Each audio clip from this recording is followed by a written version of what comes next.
സുലൈമാൻ നബിയുടെ കാലത്തുണ്ടായ ഒരു ചരിത്രമാണ്. ഒരിക്കലേ ഒരു വ്യക്തി സുലൈമാൻ നബിയുടെ കാലത്ത് വന്നിട്ട്, നബിയെ, ഇന്ന് ഞങ്ങൾ എൻ്റെ വീട്ടിലേക്ക് ഭക്ഷണം കഴിക്കാൻ പറഞ്ഞു, നാളെ.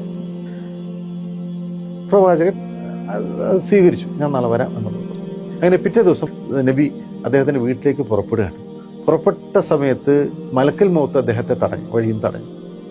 നബി, നിങ്ങൾ എങ്ങോട്ടാണ് പോകുന്നത്? അറിയാം. അപ്പോൾ ഇന്നടുത്താണ് പോകുന്നത്. അപ്പോൾ മലക്കൽ മൗത്ത് പറഞ്ഞു, അങ്ങോട്ട് പോവേണ്ടതില്ല, എനിക്ക് അള്ളാഹുവിൻ്റെ കൽപ്പനയുണ്ട്, അദ്ദേഹത്തിൻ്റെ റൂഹ് പിടിക്കാനായിട്ട് എനിക്ക് അള്ളാഹുവിൻ്റെ കൽപ്പനയുണ്ട് നബിയെ, അതുകൊണ്ട് താങ്കൾ അങ്ങോട്ട് പോവേണ്ടതില്ല എന്ന് പറഞ്ഞു. നബി തിരിച്ചു പോന്നു.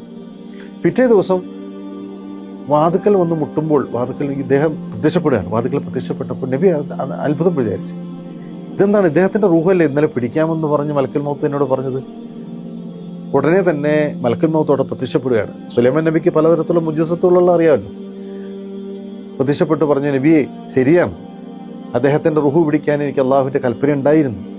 പക്ഷേ അദ്ദേഹം നിങ്ങൾക്ക് വേണ്ടി ഭക്ഷണം ഉണ്ടാക്കി വെച്ചിരുന്ന സമയത്ത് ഒരു വൃദ്ധയായ ഒരു സ്ത്രീ അവിടെ കയറി വന്നു. അദ്ദേഹത്തിൻ്റെ വീട്ടിലേക്ക് കയറി വന്നിട്ട് ചോദിച്ചു, ഞാൻ ഭക്ഷണം കഴിച്ചിട്ട് 4 ദിവസമായി, എനിക്ക് എന്തെങ്കിലും ഭക്ഷണം കഴിക്കാനുണ്ടോ എന്ന് ചോദിച്ചപ്പോൾ ഇദ്ദേഹം താങ്കൾക്ക് വേണ്ടി എടുത്തു വെച്ചിരുന്ന ഭക്ഷണം എടുത്തു കൊടുക്കുക മാത്രമല്ല, അവരെ ഭക്ഷിപ്പിക്കുകയും ചെയ്തു. പോരാത്തതിന് അവരുടെ വീട്ടിലുള്ളവർക്ക് വേണ്ടി പൊതിഞ്ഞു കൊടുക്കുകയും ചെയ്തു.